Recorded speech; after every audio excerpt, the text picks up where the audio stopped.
This is the tale of the 12 Dancing Princesses by the Brothers Grimm. I hope you enjoy this one. My name's Sascha Cooper. There once was a king who had 12 beautiful daughters. They slept in 12 beds, all in one room, and when they went to bed, the doors were shut and locked up. But every morning their shoes were found to be quite worn through, as if they had been dancing all night, and yet nobody could find out how it happened or where they had been. Then the king made it known to all the land that if any person could discover the secret and find out where it was that the princesses danced in the night, he should have the one he liked best for his wife, and should be king after his death. But whoever tried and did not succeed, after 3 days and nights, should be put to death. A king's son soon came. He was well entertained, and in the evening was taken to the chamber next to the one where the princesses lay in their 12 beds. There he was to sit and watch where they went to dance, and in order that nothing might pass without his hearing it, the door of his chamber was left open. But the king's son soon fell asleep, and when he awoke in the morning, he found that the princesses had all been dancing, for the soles of their shoes were full of holes.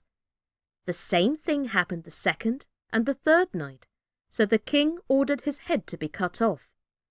After him came several others, but they had all the same luck, and all lost their lives in the same manner. Now, it chanced that an old soldier, who had been wounded in battle and could fight no longer, passed through the country where this king reigned, and as he was travelling through a wood, he met an old woman who asked him where he was going. "I hardly know where I am going, or what I had better do," said the soldier, "but I think I should like very well to find out where it is that the princesses dance. Then in time I might be a king." "Well," said the old dame, "that is no very hard task. Only take care not to drink any of the wine which one of the princesses will bring to you in the evening, and as soon as she leaves, you pretend to be fast asleep." Then she gave him a cloak and said, "As soon as you put that on you, you will become invisible, and you will then be able to follow the princesses wherever they go."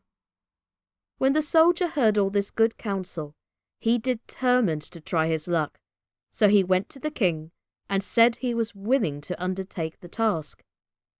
He was as well received as the others had been, and the king ordered fine royal robes to be given him, and when the evening came, he was led to the outer chamber. Just as he was going to lie down, the eldest of the princesses brought him a cup of wine, but the soldier threw it all away secretly, taking care not to drink a drop. Then he laid himself down on his bed, and in a little while began to snore very loud as if he was fast asleep.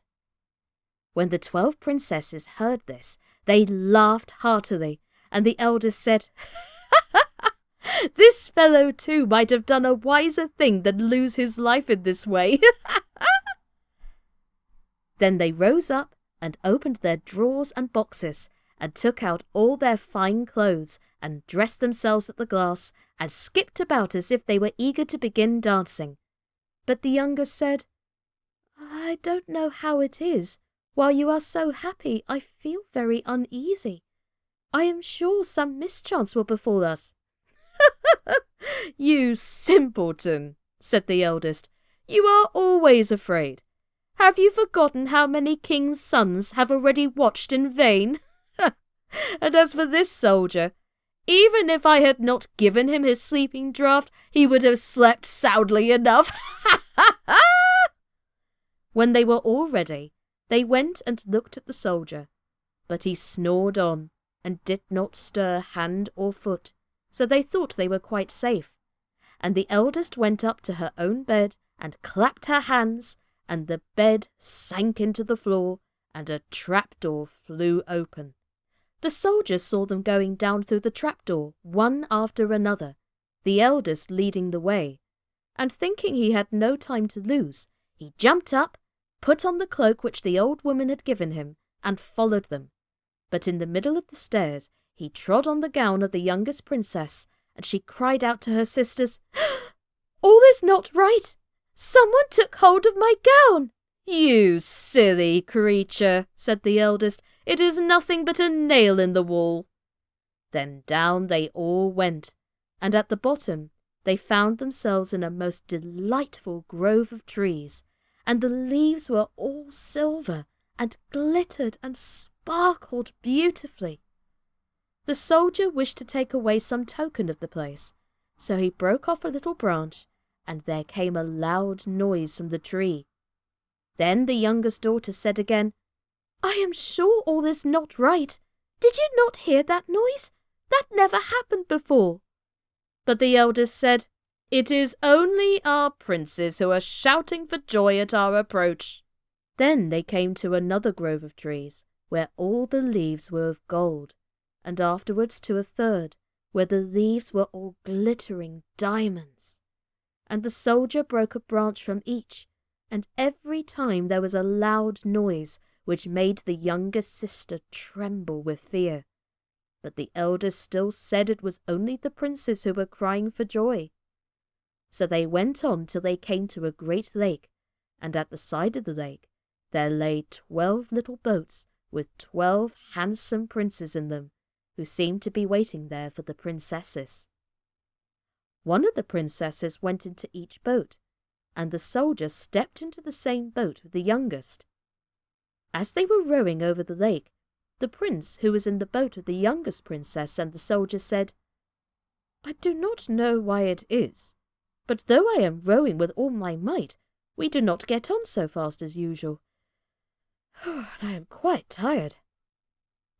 The boat seems very heavy today." "Ah, it is only the heat of the weather," said the princess. "I feel it very warm too." On the other side of the lake stood a fine illuminated castle, from which came the merry music of horns and trumpets. There they all landed and went into the castle, and each prince danced with his princess, and the soldier, who was all the time invisible, danced with them too. And when any of the princesses had a cup of wine set by her, he drank it all up, so that when she put the cup to her mouth, it was empty. At this too the youngest sister was terribly frightened, but the eldest always silenced her. They danced on till 3 o'clock in the morning, and then all their shoes were worn out, so that they were obliged to leave off. The princes rowed them back again over the lake, but this time the soldier placed himself in the boat with the eldest princess, and on the opposite side of the shore they took leave of each other, the princesses promising to come again the next night. When they came to the stairs, the soldier ran on before the princesses and laid himself down, and as the 12 sisters slowly came up very much tired, they heard him snoring in his bed, so they said, "Now all is quite safe." Then they undressed themselves, put away their fine clothes, pulled off their shoes, and went to bed. In the morning, the soldier said nothing about what had happened, but determined to see more of this strange adventure, and went again the second and third night. And everything happened just as before. The princesses danced each time till their shoes were worn to pieces, and then returned home. However, on the third night, the soldier carried away one of the golden cups as a token of where he had been.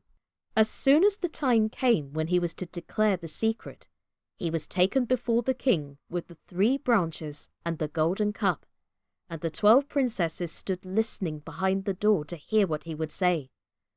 And when the king asked him, "Where do my 12 daughters dance at night?" he answered, "With 12 princes in a castle under the ground." And then he told the king all that had happened, and showed him the 3 branches and the golden cup which he had brought for him. Then the king called for the princesses, and asked them whether what the soldier said was true. And when they saw that they were discovered, and that it was of no use to deny what had happened, they confessed it all. And the king asked the soldier which of them he would choose for his wife, And he answered, I am not very young, so I will have the eldest. And they were married that very day, and the soldier was chosen to be the king's heir. And that was the beautiful story of the 12 Dancing Princesses by the Brothers Grimm. Now, I don't know about you, I love dancing, and I'd really love to be amongst them, wouldn't you, boys and girls, ladies and gents? What would your perfect ballroom look like? Let me know down in the comments below. Let's get some imaginations working. In the meantime, tune in next time for another Grimm's fairy tale. My name's been Sascha Cooper, and this has been the 12 Dancing Princesses by the Brothers Grimm. Take care, everybody, and stay safe. Bye-bye.